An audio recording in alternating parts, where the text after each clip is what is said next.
आणि आता पुढची बातमी पाहूयात। छत्रपती संभाजीनगर महानगरपालिकेसाठी ठाकरेंच्या पक्षाच्या उमेदवारांना धमक्या येत असल्याचा आरोप अंबादास दानवे यांनी केलाय। या धमक्या खपवून घेतल्या जाणार नाहीत, प्रत्येक फोनचा हिशोब मी ठेवत असून जर असे फोन करत राहिलात तर तुमची गाढवावरून मिरवणूक नाही काढली तर माझे नाव अंबादास दानवे नाही असं म्हणत त्यांनी निवडणूक आयोगाला इशारा दिलाय। तर संजय केणेकरांनी त्यांना प्रत्युत्तर दिलंय।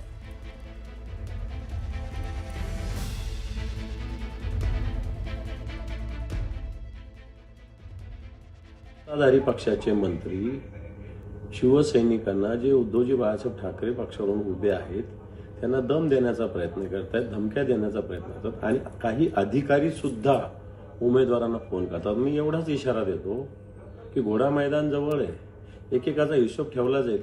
अधिकाऱ्यांना विशेषतः मी सांगतो, एखाद्याने फोन केला ना तर त्याची नाही मी गाढ होऊन मिरवणूक काढली तर माझं नाव अंबादास दानवे नाही, लक्षात ठेवा। अंबादास दानवेंनी जेवढे उभे केले ना तेवढे निवडून आणावे। आमच्यात वाद लावण्याचा काही प्रयत्न करू नये।